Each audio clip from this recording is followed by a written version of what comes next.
Nós estamos dando início a mais uma aula, sexta aula da nossa matéria Disciplinas Espirituais. Hoje nós iremos falar um pouco sobre solitude. O que seria solitude? Thomas Merton, ele diz, é na profunda solidão que encontro a afabilidade com a qual posso verdadeiramente amar a meus irmãos.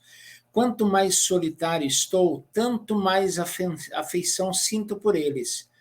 É pura afeição e cheia de reverência pela solitude dos outros. Solitude e silêncio ensinam-me a amar os meus irmãos pelo que eles são e não pelo que dizem. Existe uma diferença muito tênue, muito frágil entre solitude e solidão, e muitas pessoas não conseguem discernir, não conseguem identificar o que é uma e o que é outra. A barreira limítrofe entre solitude e solidão, ela é tão fina que às vezes ela parece imperceptível. Mas o certo é que a solitude e solidão, apesar de serem tão próximas, não significam a mesma coisa. Nós vamos ver isso, não tem nada a ver uma com a outra. A solitude pode ser, e normalmente é, um instrumento nas mãos de Deus em benefício do cristão. É uma ferramenta para o cristão se aproximar mais de Deus e estar mais próximo do Senhor. O dicionário diz que solidão é o estado de alguém que se sente só. Uma pessoa que no meio da multidão, ela pode sentir solidão. Rodeada por pessoas, ela pode estar com um sentimento de vazio e de solidão muito grande e muito ruim. Uma vez eu estava na Praça da Sé, em São Paulo, na estação do metrô, na hora do rush, milhares, incontáveis de pessoas se movimentando, conversando, fazendo barulho e olhando ao redor. Não havia um rosto conhecido. Não havia uma pessoa com quem eu pudesse me comunicar. Não havia um amigo para me ouvir, para compartilhar aquele momento. No meio de uma multidão incontável, consegui me sentir solitário. Isto é solidão. Solitude aparece como um estado e não como um sentimento. Solitude normalmente é uma opção e não algo que vem sobre nós. Nós podemos subentender e simplificar da seguinte forma: solidão é sentir-se só. Solitude é estar só.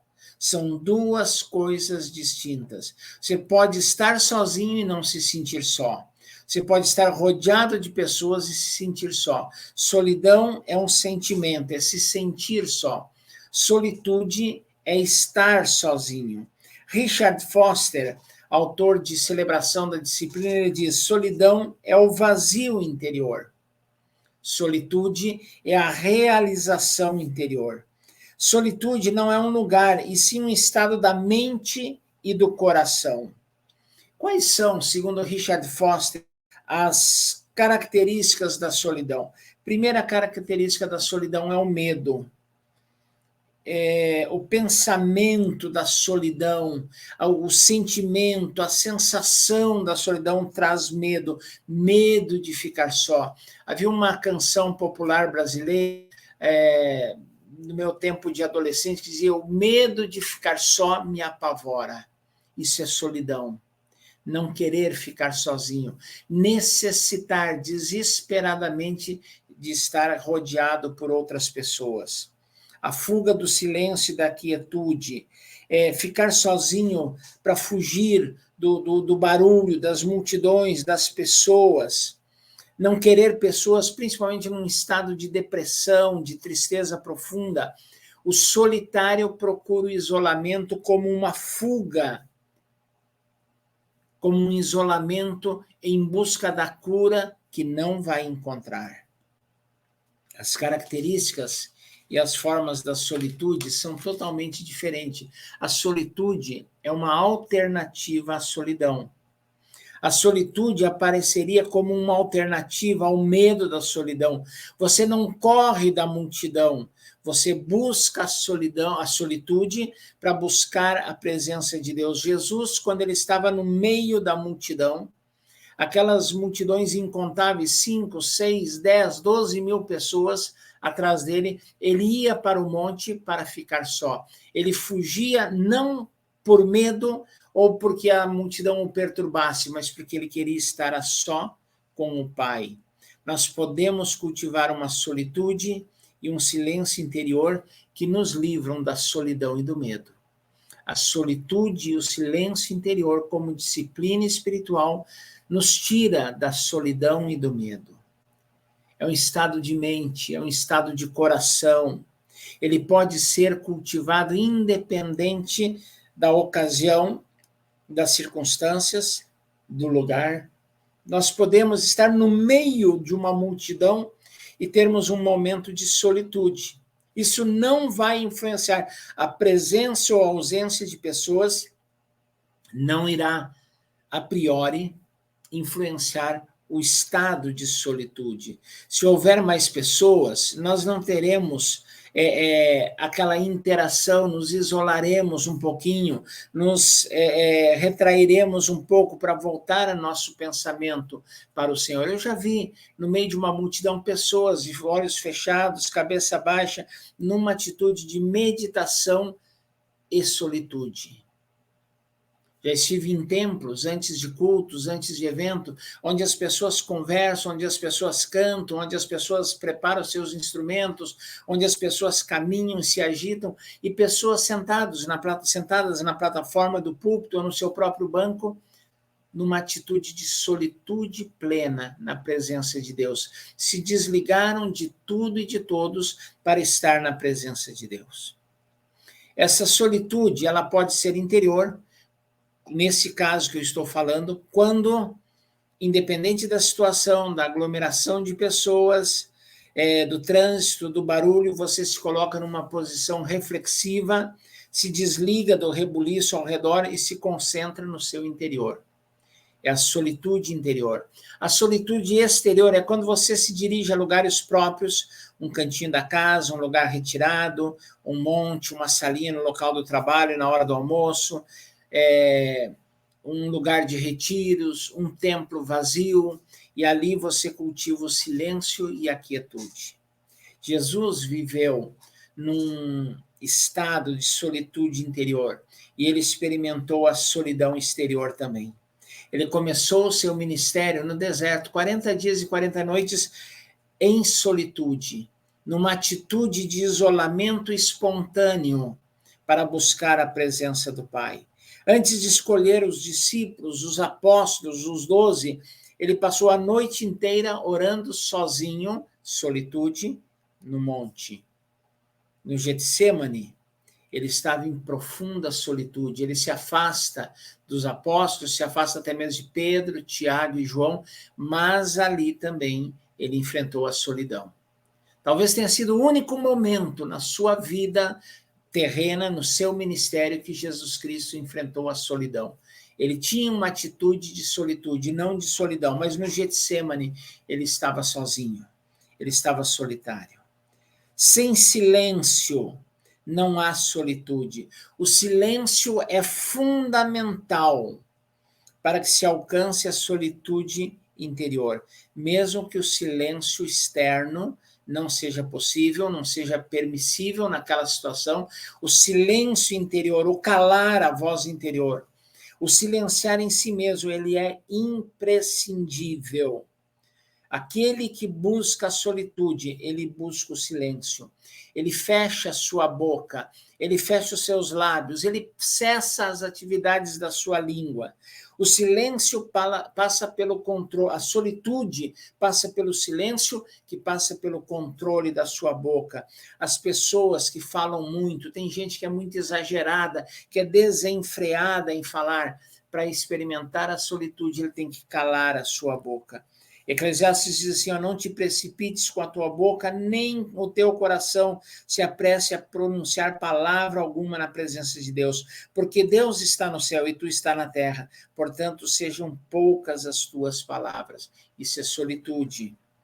Tem gente que se isola para falar, tem gente que se isola para cantar, tem gente que se isola para ficar gritando na presença de Deus. Não que não possa gritar, às vezes a nossa oração tem que ser um alto clamor, tem que ser aquele grito de socorro, tem que ser aquele grito de agonia na presença de Deus. Mas para a solitude ser perfeita, ser plena, é preciso silenciar, é preciso calar-se. É diferente da meditação, quando você enche a sua mente com a palavra. Na solitude, você procura silenciar até mesmo a sua mente e estar apenas com Deus. Saber controlar a língua é sinal de sabedoria e prudência. Tiago fala muito sobre isso na sua carta. Nós precisamos aprender a calar e ficar em silêncio na presença de Deus. Interessante, há uma obra medieval muito, muito interessante, escrita por um homem de Deus chamado São João da Cruz. E ele chamou essa experiência, ele denominou essa experiência de A Noite Escura da Alma, que é o nome do livro que ele escreveu. Uma experiência que não viva castigar e afligir, mas sim libertar. O que seria, segundo São João da Cruz, a noite escura da alma? É um sentimento de aridez, de deserto, de sentir-se perdido.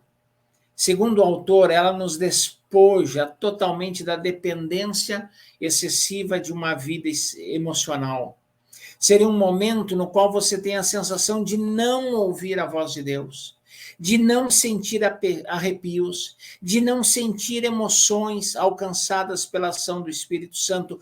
Tudo é silêncio, tudo é solitude, tudo é calmo, não há voz, não há sensação, é uma noite escura que atinge a própria alma. Segundo o autor, existem correntes que dizem que devemos nos privar dessa situação de experiência e que devemos buscar viver em paz, com conforto, com alegria e celebração. Esse pensamento, ele é muito hedonista, é um pensamento que visa apenas o nosso próprio bem. Muitas vezes esse momento de solidão, de noite escura da alma, quando nós não vemos e não ouvimos nada, é aí que Deus se manifesta.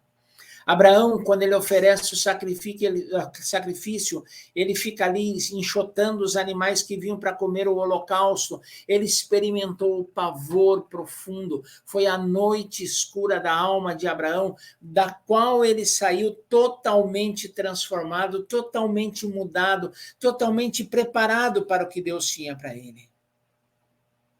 São João da Cruz, ele descreveu deste modo: a escuridão da alma, mencionada aqui, põe os apetites sensórios e espirituais a dormir, amortece-os e os priva da capacidade de encontrar prazer em qualquer coisa, castra a imaginação e impede-a de fazer um bom trabalho discursivo.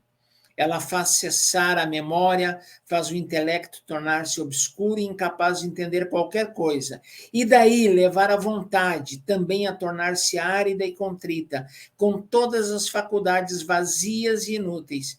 E acima de tudo isso, paira uma nuvem densa e cansativa que aflige a alma e a conserva separada de Deus, afastada de Deus. É uma experiência de agonia profunda que só acontece na solitude, mas é necessária para que eu me conheça e para que eu conheça Deus. Toda distração do corpo, mente, espírito deve ser posta numa espécie de animação suspensa, de parada total, de stand-by, falando numa linguagem contemporânea, antes que possa ocorrer uma experiência profunda e uma obra profunda de Deus na alma. A nossa alma é anestesiada pela solitude, pelo silêncio e pelas trevas escuras. Depois, quando o Senhor agir, virá então a paz e a tranquilidade interiores. Muitas vezes nós não temos uma vida de maturidade espiritual, de crescimento espiritual, de vigor espiritual, de muitos frutos, porque nós não passamos por esse momento de noite escura da alma e de solitude. A escuridão da alma pode ser entendida como um processo de tratamento, onde se terá a sensação de não sentir a presença de Deus. Os sentimentos estarão ressequidos, mas a presença do Senhor está ali, mesmo que eu não o sinta. O equilíbrio e o objetivo será alcançado. E mesmo sem sentir, você permanecer firme, com convicção da presença de Deus, ainda que não sentida fisicamente ou espiritualmente.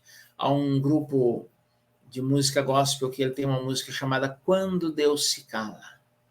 Quando Deus se cala, tenha fé, ó meu irmão. Ele está ali, ele está presente, mesmo que em silêncio, e proporcionando para você um momento de solitude. Quando você estiver enfrentando a noite escura da alma, não dê ouvido às pessoas, elas não vão entender. Como não entenderam quando isso se passou, se é que se passou com elas. Não tente se justificar, explicar por causa do seu estado aparentemente triste, acabrunhado, angustiado, agoniado. Não tente se justificar. Se puder, durante a noite escura da alma, fique sozinho, procure um lugar deserto, um lugar solitário. Mantenha no coração o silêncio interior e haja em silêncio até que a obra de Deus se complete na sua vida. Continue marchando, não pare de caminhar, a sua vida tem que continuar, a sua vida profissional, estudantil, afetiva, ministerial, emocional, ela continua, independente do que você esteja passando, ela continua. Continue andando, continue marchando. É muito importante você viver isso, você ter essa experiência. Nós precisamos também pensar um pouquinho mais nesses momentos intencionais de solitude. Quais seriam os passos? O que fazer para viver isso? Busque pequenas solitudes. No trabalho, na hora da xícara do café da manhã, no trânsito, fechando os vidros, desligando o som do carro, apenas para ouvir Deus, exercitando a solitude sempre com silêncio. Num momento, se você almoça na empresa, na hora do almoço, sempre que você tiver a oportunidade, exercite a solitude interior. Sair um pouquinho antes de dormir, ir para fora da casa, contemplar o céu em silêncio, provar o silêncio da noite, é um momento de solitude. Mora num apartamento, vai para a sacada, vai olhar a paisagem, vai olhar a cidade em silêncio. Podemos procurar um lugar tranquilo, isolado, para silêncio e solitude. Aquele cantinho onde ninguém vai, lá na sua casa, embaixo da escada, na despensa e em algum outro lugar. Vai para um parque, para uma praça, para um templo de uma igreja e tenha momentos, pequenos momentos de solitude. Discipline-se em falar pouco e dizer muito. Tenha disciplina sobre os seus lábios, aprenda a calar, aprenda a ficar em silêncio. Tente viver um dia inteiro sem proferir uma única palavra. Faça esse exercício, tente passar todo o dia sem conversar, sem falar, não fazendo como uma lei, como uma regra, mas como um experimento para se aproximar de Deus e para ouvir Deus. Retire-se pelo menos 2 vezes por ano para um lugar totalmente isolado, que seja um único dia, que seja uma única tarde. O ideal seriam 2 a 3 dias, você ir para um lugar onde ninguém vai chegar, onde ninguém vai conversar, onde não tem sinal de internet, onde não há som, barulho, a não ser da própria natureza, e procure ficar pelo menos um dia na presença do Senhor, em solitude. A solitude é extremamente importante, nós precisamos disso. O nosso mundo é um mundo extremamente agitado. O nosso mundo é um mundo barulhento, há um caos generalizado, mesmo nas menores cidades, nas pequenas cidades há barulho, barulho de carros, barulhos de buzinas, fogos de artifício, cães latindo, pessoas conversando, freadas de carro, enfim, há o barulho normal que também deixa a nossa mente totalmente barulhenta e embarulhada. Nós precisamos ter momentos onde só a voz de Deus será ouvida, onde só a voz de Deus será perceptível. Nós precisamos ouvir a voz de Deus calando fundo na nossa alma. É interessante essa expressão, a voz de Deus calando fundo na nossa alma. Ouvir Deus dentro de você. E você não consegue fazer isso enquanto tem barulho, enquanto tem uma multidão ao seu redor. Solidão é triste, solidão é opressora, solidão é deprimente, solidão te empurra para baixo, solidão te afasta de Deus, solitude é restauradora, solitude é curadora, solitude é uma experiência de uma profunda busca e um profundo encontro no silêncio com a voz de Deus. Jesus entendeu isso. Era Pedro, Tiago, João, André, Filipe, Bartolomeu, Judas, Mateus, tantos outros ali chamando a atenção. Leprosos, cegos, pessoas desesperadas, fariseus contraditórios, escribas lhe acusando, tentando lhe pegar em algum estratagema maldoso. Crianças gritando, crianças correndo, crianças fazendo festa, crianças brincando de roda, mas era barulho. Era muito barulho. Agitação da cidade, os cambistas no templo. Então Jesus se retirava para estar a sós com Deus. Isso é solitude. Os leprosos viviam na solidão de isolamento, fora da cidade, alienados, alijados, excluídos de todo o convívio, numa atitude de solidão. Mesmo a companhia que eles tinham uns dos outros era uma companhia extremamente solitária e triste. Mas Jesus buscava a companhia do Pai, com uma alegria indizível de alma, para se fortalecer e para buscar para si o poder do Pai, a graça do Pai, a unção do Pai. Nick Cruz escreveu um livro interessantíssimo chamado Solitário, mas nunca sozinho. Solitude sim, solidão jamais. O Senhor está contigo. E Ele te chama a essa atitude, a essa disciplina, a prática dessa disciplina. Os monges, os eremitas, os ermitões da Idade Medieval se isolavam de tudo e de todos. Um isolamento extremamente duradouro, alguns uma vida inteira.